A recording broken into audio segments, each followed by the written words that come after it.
We are talking about connective tissue and cysteine and the hard proteins in the body, how you can get more of them into your system to build connective tissue, to build healthy skin, to build healthy nails, to build healthy hair. But before we get into that, yesterday, at the end of the program yesterday, we got a call from a gentleman in Austin, a guy named Brian, who wanted me to talk about statin drugs. It was the end of the program, and that's why I like to have you guys call in as early as possible so we don't have to rush through things at the end of the program. But in any case, yesterday, Brian called, and we got into a very interesting subject, and I had to rush through it. So I told him, and I told you that we'd complete the topic here before we continued on to our main subject, which is the connective tissue and cysteine and glutathione. So let's talk a little bit about statin drugs real quickly. Cholesterol. I know we've addressed this issue in the past, and I hate to beat a dead horse. For most folks who are hip to nutrition and alternative health, most folks who are savvy about the ideas that we talk about on this program understand, or at least are suspicious about the logic that allows a healthcare professional to recommend the use of a very, very unhealthy prescription drug, as all prescription drugs are unhealthy, to patients who are already health compromised. There seems to be some kind of logic missing here. Why the heck would a medical professional take a sick, compromised patient and then put poison in the body to burden the body further, all in the name of good health? There is some craziness here. Now, I'm a pharmacist and I study these things, and so I'm privy to the stupidity of the medical model. But even for the average person, how does it make sense to put something in your body that functions as a poison in the interest of helping heal or helping regenerate or helping restore the health of the system? It doesn't make any sense. So I want to spend a few minutes here talking about statin drugs, heart disease, and cholesterol. The gist of the matter, as I said, is you can't expect a prescription drug to get you healthy. Period. End of story. Period. End of story. You can't expect a prescription drug to make you healthy. The only thing that gets healthier from a prescription drug is a pharmaceutical company's bank account. Or perhaps a doctor's office. Well, I don't want to say that, but in any case, the drug companies, the medical model, are the only people who benefit from prescription drugs. Prescription drugs aren't healthcare. They're not healthcare. At best, they're management of symptoms. At best, they're disease management products. Now, are there times when you need to manage a symptom? Yes. I'm not Pollyannish about this thing. I know pain pills come in handy, antibiotics come in handy. If you have a hypertensive crisis, you may need to have a temporary antihypertensive drug. But doesn't it make more sense to figure out why our biochemistry is messed up? If we have a heart attack or we have some kind of circulatory system issue, some kind of blood vessel issue, doesn't it make sense to figure out why we have these problems? What am I missing here? Why are our medical professionals who we entrust to take care of our health, who tout themselves as the greatest healthcare system in the world, why are our doctors, the most brilliant, supposedly, the most brilliant members of our society, why aren't they backtracking to figure out why our blood pressure is high, why we're at risk for heart attacks, why our cholesterol levels are jacked up, why our blood sugar is not being controlled? Why? What's the reason? What's the biochemistry? Isn't it more a sign of medical laziness for a doctor to shut down a patient's biochemistry, to poison their patient's biology, rather than to figure out why their patient's cholesterol chemistry, for example, is becoming chaotic?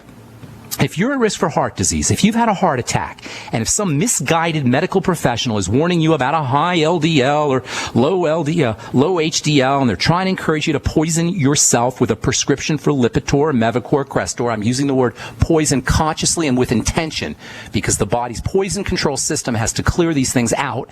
That makes them poisons, literally, not hyperbolically, not rhetorically, not poetically, literally poisons. Lipitor, Mevacor, Crestor, whatever flavor statin drug your doctor is pushing on you. Doesn't it make more sense for a doctor to figure out what the heck is going on here? If your doctor has told you need to be on Crestor, you need to be on Mevacor, if you or a loved one has been told that you got to be on a statin drug for the rest of your life, do this. Ask your medical professional, what is going wrong in my body? Why are my cells making so much excess cholesterol, doctor? You're the doctor. You went to medical school. You tell us all the time how important you are and how smart you are. Doctor, why is my cholesterol level so high? Ask them what's wrong with my cells that they're cranking out so much cholesterol. They're brilliant. They're doctors. Ask them what's going wrong. Ask them what LDL and HDL are. Ask them if HDL and LDL are really cholesterol. They're not. Ask them if raising HDL is really preventative against a heart attack. Ask them how well these statin drugs work when it comes to reducing heart attacks. Ask the doctor about their safety and toxicity. Ask your doctor how sure he or she is that lowering LDL is really an effective anti-heart attack strategy. In other words, ask questions. This is your right, people. Do not be intimidated by the white coat. Before you take any prescription drug that is intended to be your lifelong companion, as statin drugs are, I'm not talking antibiotics, I'm not talking pain pills, I'm talking about prescription drugs that are specifically formulated and designed for you to stay on for the rest of your life. Before you concede or abdicate responsibility for your own health by taking a prescription drug for the rest of your life, ask questions. Make sure you do your research and don't be bullied and don't be intimidated by your doctor.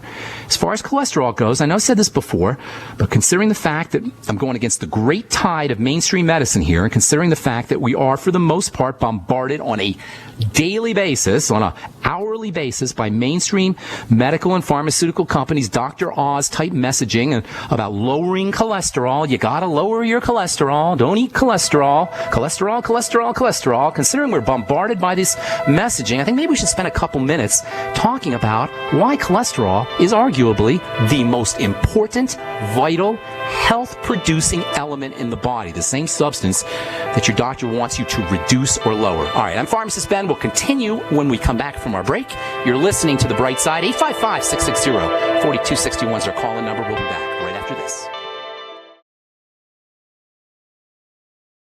Okay, so continuing on with cholesterol, statin drugs, heart disease. I don't want to beat a dead horse. We spent a lot of time talking about cholesterol and statin drugs a few months ago, and it's all in the archives. If you want to search benfuchsarchives.com, there's tons of information about cholesterol and statin drugs. But just in the interest of review, we're bombarded by these messages on commercials and billboards to our doctors about how important it is to lower your cholesterol. To this day, nobody's ever proven that lowering cholesterol has anything to do with heart attacks or preventing heart attacks. People with low cholesterol get heart attacks. People with high cholesterol get heart attacks. So what's the deal? What's the scoop here? If somebody's going to put you on a statin drug for the rest of your life in the name of lowering your cholesterol for your good health, don't you think we should really know something about what cholesterol really is?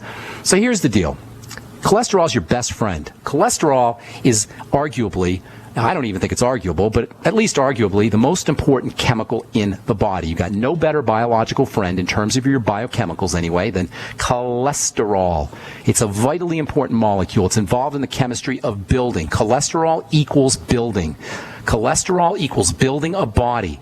We said all the time that aging and degenerative disease and breakdowns are all a manifestation of not enough building, of a deficit in building, of poor building, and cholesterol is a main building molecule. Do we really want to poison cholesterol-making machinery?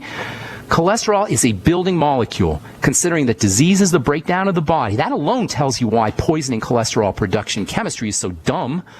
The heart depends on cholesterol. Yes, our heart is largely a muscle, and it depends on cholesterol, as all muscles do. The heart needs cholesterol. The iconic toxicity, the hallmark sign of the toxicity of statin drugs, the hallmark side effect of lowering cholesterol is muscle disease, and the heart is a powerful muscular organ. What else do you need to know about the stupidity of statin drugs? Why the heck would someone take a drug that selectively poisons muscle to improve the health or the functioning of an organ that's largely muscle?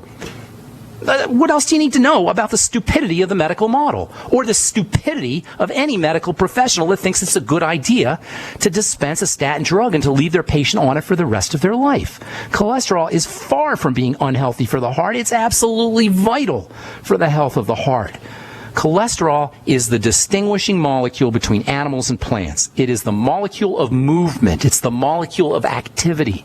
It's the chief component of the animal nervous system. It controls the fluidity and the electrical energy across the outer covering of a cell. We're going to talk about cell membranes and the outer covering of a cell and how much work it does and how important it is for skin health. We'll talk about that here probably on our next episode, our next Bright Side episode. But for now, just understand that the coating of a cell, the outside covering of a cell, the membrane of a cell, which in essence is a little computer chip, it's an information processing device, is largely made up of cholesterol. It largely depends on the electrical activity of cholesterol. Cholesterol is an electrically active molecule. Vitamin D, sex hormones like estrogen and testosterone and progesterone, strength hormones, repair hormones, growth hormones, stress hormones, these are all types of cholesterol. Did you know that testosterone and estrogen and progesterone and DHEA and vitamin D and cortisol, these are all types of cholesterol? When we say that all disease is cell disease, what we mean is that cells are not behaving correctly. They're not doing their job correctly. One of the main jobs of a cell is to make things. It is the main job of a cell, to make things, to make stuff. Cells make proteins, cells make fats, cells make sugars, and cells make cholesterol. They make lots of cholesterol. Obviously, when you have a chemical that is so important to the body, like cholesterol, a chemical that's involved in every single structure and function in the body under normal circumstances, under healthy circumstances, you're going to be making a lot of cholesterol. Cells make cholesterol and cells make proteins and cells make their stuff in response to the environment, in response to the milieu, the ocean that they're sitting in or swimming in or floating in, whatever you want to call it. Cells sit inside a milieu or an environment and they determine how much protein or what kind of protein or how much and what kind of fats and how much cholesterol they make based on the signals they're getting from the ocean, the milieu, the environment that they're sitting in. There's little sockets that are studded all around the top of a cell, the cell membrane, the coating of a cell. Little sockets, little openings, just like electrical sockets.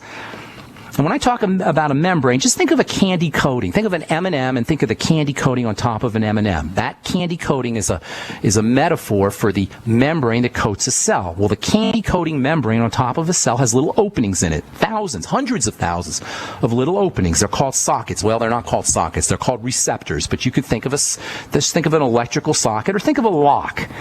And these little sockets that are openings or receptors that act like a locks have a special key that will open them. What we call keys that fit into these sockets are actually hormones.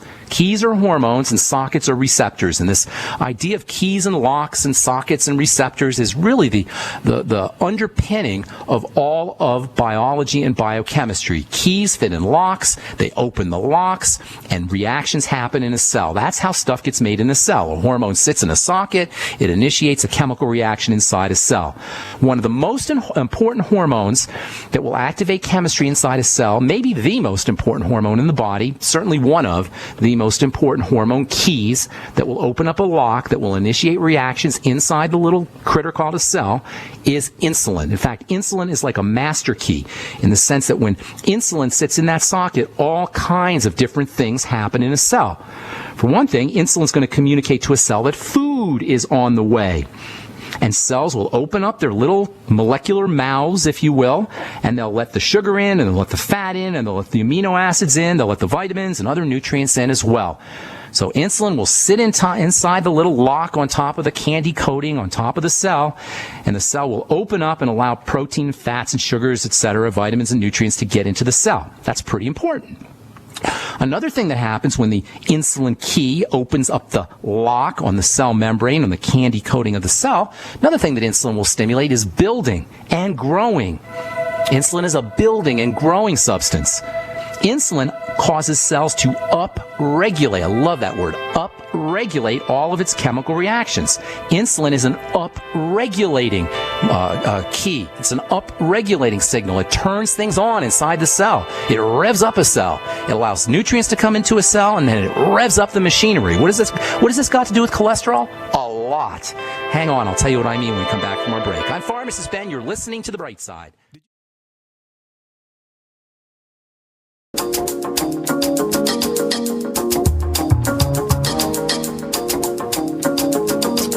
we're back on the bright side. 855-660-4261 is our number. We'll get your phone calls here in just a minute. I want to finish up my little rant here on statin drugs and cholesterol. So cholesterol is arguably the most important chemical in the body. The question we need to ask is what goes wrong in the body that there should be so much excess cholesterol? Well, to understand why there's so much excess cholesterol, we got to understand about insulin. Insulin's a hormone that makes everything happen in a cell. It's an up-regulating hormone. Upregulation is one of my favorite words in all of biochemistry. It means making things happen. Up-regulate as opposed to down-regulate, which means shutting things down. Upregulation means increasing production of stuff out of a cell, making a cell work harder, increasing nutrients to a cell. And insulin is an up-regulating hormone. It makes cells do things. It makes cells work. It makes cells make more stuff. This makes sense because insulin is opening up the gates. Food is coming in. Nutrients are coming into a cell. A cell's got all these nutrients now, and now it's got all this energy, all the wherewithal to produce energy, to make stuff. So insulin up-regulates things. Now, considering that cholesterol is so important, it makes sense that when there's a lot of insulin around and insulin activity is high, the cell is going to be making lots of stuff. One of the things the cell is going to be making lots of is cholesterol. Yes. Now, that's not necessarily a bad thing. If your thyroid hormone is in balance and your testosterone is in balance and you got a good diet and you're exercising and you're working hard and there's stuff to do with all the raw materials that our cells are making. But if you're like most of us and we got a sedentary lifestyle, and just taking a walk around the block is considered to be exercise, and our thyroid hormone is whacked out, and we're not making enough sex hormones, all of a sudden now insulin is high and cells are getting the message to make more things, make more cholesterol. There's not going to be anywhere for that cholesterol to go. The cholesterol is not going to be used for anything because we're sitting on the couch watching TV. The cholesterol is not going to be used for anything because our other anabolic building hormones like testosterone and thyroid hormone are being suppressed. So we got a cell that's received its delivery of nutrients and energy in the form of sugar as well as fats and amino acids. We got a cell that's loaded for bear, as they say. But when insulin levels are consistently high and other hormones like testosterone, male building hormones, and thyroid hormone are not consistently high, cells begin to behave erratically. The chemical reactions in the body are like a spider's web, or like the internet. Affecting one point of the spider's web affects the entire web. So if you just upregulate cholesterol, but you haven't upregulated your other hormones, you're going to run into problems. Everything in the body is fine-tuned to a reality that was pretty much the same for hundreds of thousands or even millions of years. When insulin levels rise chronically and out of proportion to good nutrition and exercise and oxygenation, breakdowns are inevitable. The cell thinks the body is out hunting on the African savanna. The cell thinks that it's just eaten a wonderful meal and it's summertime and it's time to grow muscles and it's time to reproduce and it's time to do all the things humanity did on the African savanna in the summertime, when really it's not summertime at all. It's the 21st century in America, and we're not hunting wild beasts on the African savanna. We're really peeling off the wrappers of our quarter pounders with cheese and fries.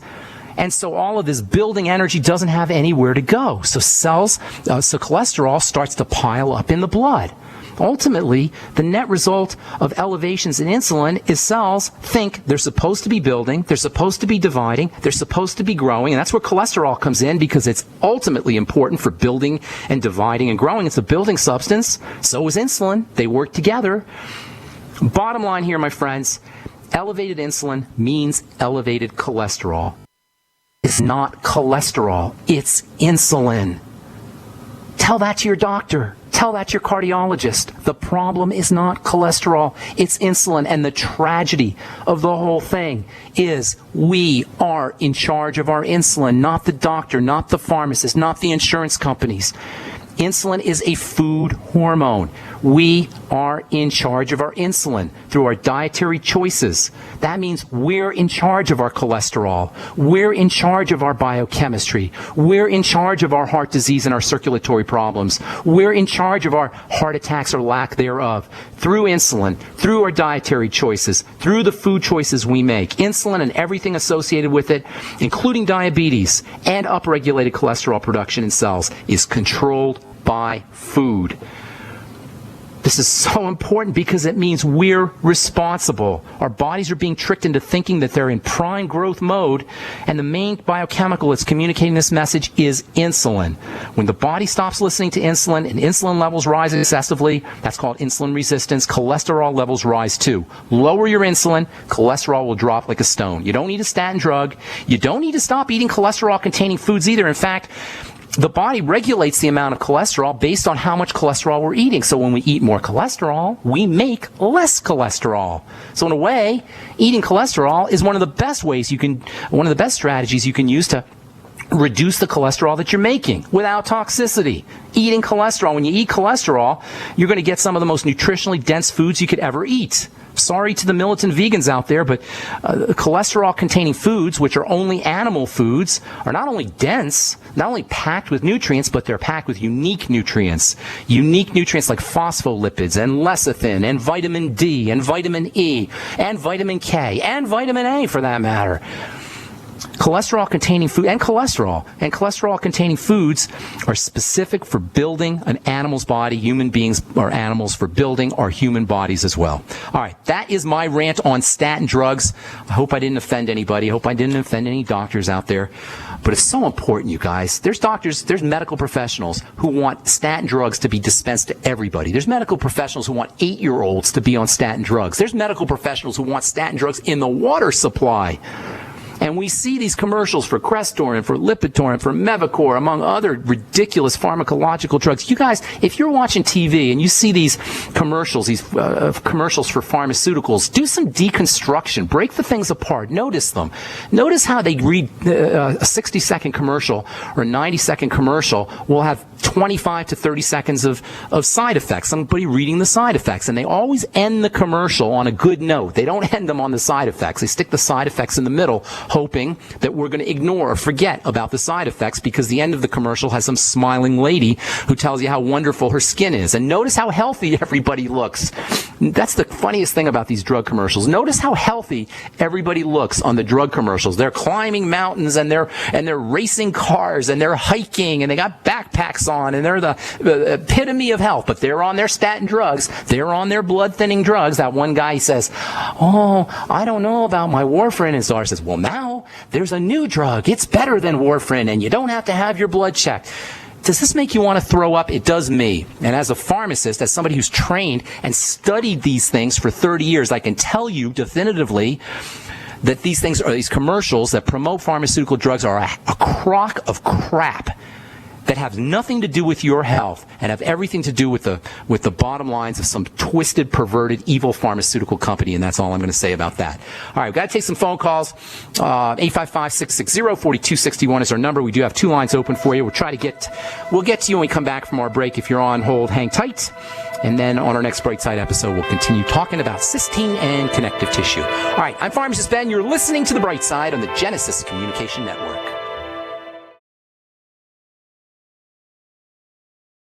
A little right, a little left, but always independent-minded.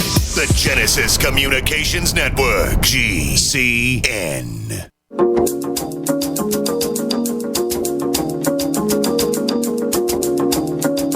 All right, we're back on The Bright Side. Thanks for being here, friends. 855-660-4261 is our number. If you're in the Santa Cruz area, please come stop by my talk at the Vintage Faith Church in Santa Cruz next Friday, March the 7th at 6:30 p.m. Hope to see you all out there. We're going to talk about hacking into the biosystem, hacking into the biological system for health and longevity. That's next Friday, March the 7th, 6:30 at the Vintage Faith Church in Santa Cruz, California. All right, time to hit our phones. Fatina in Texas. What's going on? Welcome to The Bright Side.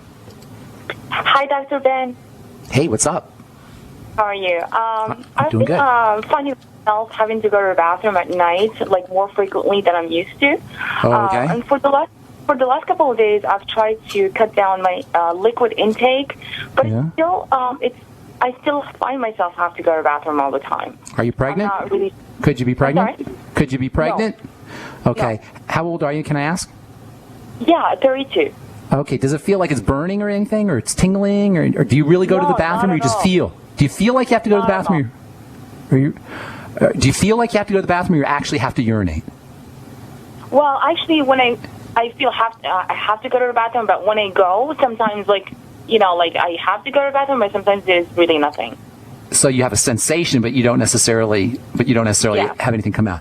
All right. Well, a couple of things. If you feel like you have to go to the bathroom a lot, it may be that your body there's so much sugar in your blood, your body's trying to get rid of it, and you don't have enough fluid. So that's why nothing comes out. But the sensation, the concentration of sugar triggers that kind of reaction. Diabetes is actually one of the major signs of diabetes. Could it be possible? Do you have any diabetes in the family? Or is your weight off? No. Have you noticed you gained No. weight? Have you noticed you've gained weight in the last couple of years that you didn't have before? Not at all.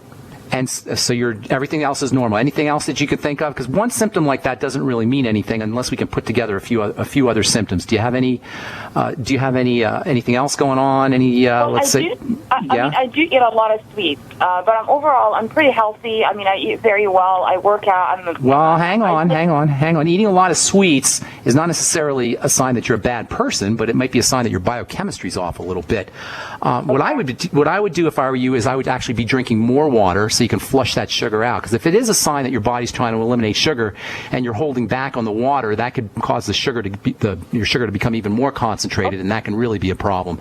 So I would actually be drinking more water, and then also, if I were you, I'd be making sure that I was getting my water-soluble nutrients. Remember, when you're drinking more water, and there was a neat article on CNN actually that I copied this morning about dehydration and drinking water. Drinking water is really, really important. You want to be drinking a lot of water anyway, but if you're drinking a lot of water, you got to make sure you're replacing your B vitamins, your vitamin C, and your electrolytes, because you're going to lose those in the urine. So, first of all, you got a couple of things that you want to do, Fatina. First of all, you want to look for other symptoms. Whenever you have one symptom, you want to try and put together an entire picture. I know I've given this example before, metaphor before, but it's really a neat way to understand how important sample points or data points are.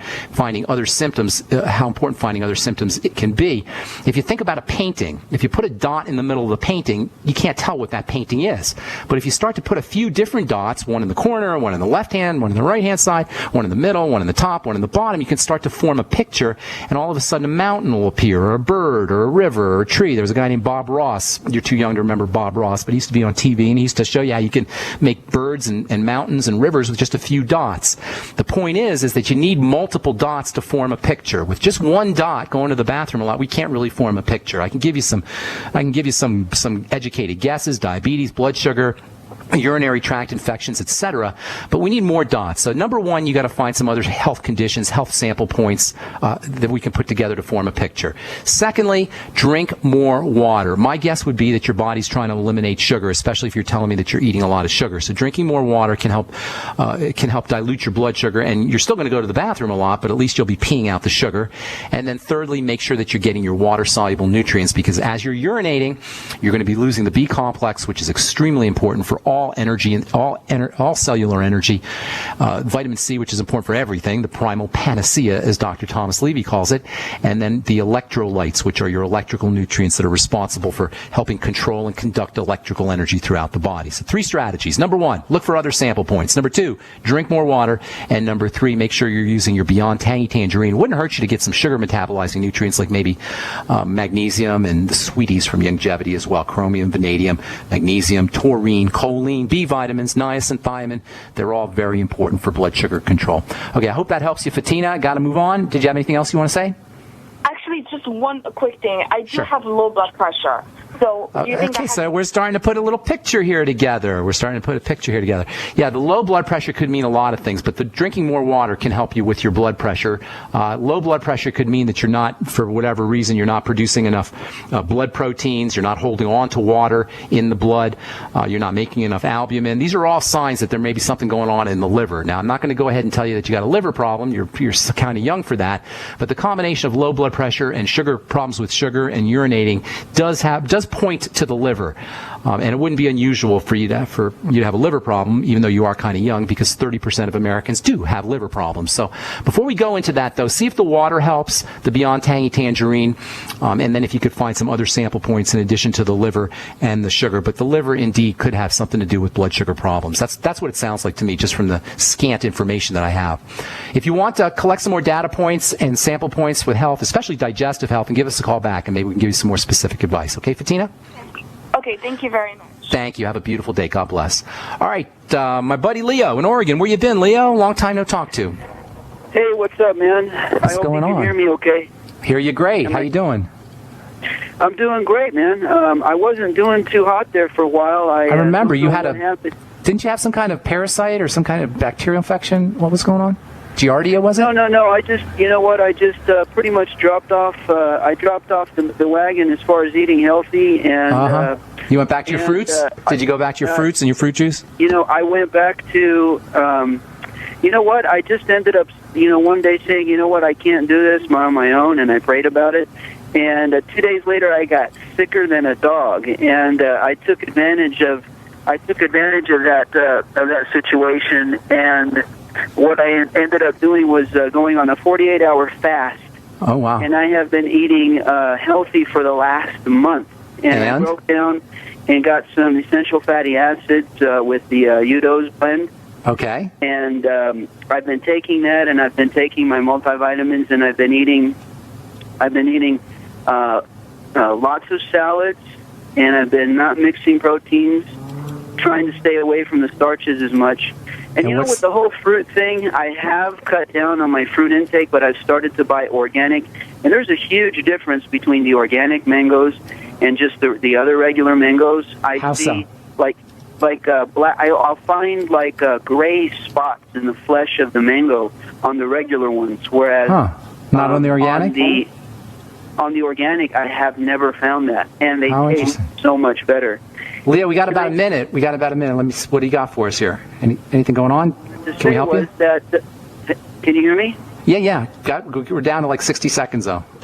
Okay. The other thing I wanted to say is that I had a dandruff problem, and once I started taking the EFAs and all the DEA and K vitamins, the dandruff thing has vanished. Awesome. It went away with like in a week. I had, awesome. And I mean, I had really bad dandruff, and That's within awesome. a week, my scalp just cleared right up, man. You know, dandruff is a skin condition, and skin conditions, the skin, and we'll talk about this on Monday a lot, actually, for the next couple of days. The skin is very dependent on fat. Skin conditions like dandruff, like acne, like eczema, they're all related, like psoriasis, they're all related, are very, very dependent on the skin in general, and these skin conditions can be reversed pretty darn quickly, as you say, Leo, within a week or so, by making sure you're getting enough fats and making sure that you're absorbing your fats, too. A lot of us don't absorb our fats as effectively. That's awesome news, and that just validates and corroborates everything I've been saying, everything I will be saying next week as well about fats and the importance of using dietary fats, essential fatty acids, and fatty vitamins to help support the growth and division of skin cells, whether they're on the face or on the scalp. Dandruff is a skin condition of the scalp, and the same kind of way, the same nutritional strategies for dealing with skin conditions like zits or eczema or rosacea or psoriasis apply to dandruff as well. Thanks so much for sharing that. I appreciate it, Leo. And I want to try and get one more call, buddy, and that's all the time we have, I guess. That's the music. Thanks, Leo. Appreciate it, man. God bless. And again, I apologize for leaving you on hold. I told you got to call in earlier, you guys. Try to call in at the beginning of the program. I know it's hard to hold on for an hour, but it's much easier for me to time the calls if we get all our calls at the beginning, if you guys call in at the beginning of the program. All right. We will be continuing our talk on cysteine and connective tissue, and we're going to be focusing on the skin and nutrients for the skin. The skin is a very large repository of the amino acid cysteine. And we'll tell you about fats and fat-soluble vitamins and how important those can be for all kinds of skin conditions. That's on our next Bright Side episode. Thanks for listening, folks. Have a wonderful, beautiful, awesome day. I'm Pharmacist Ben. Take care. We'll talk to y'all later. Bye for now.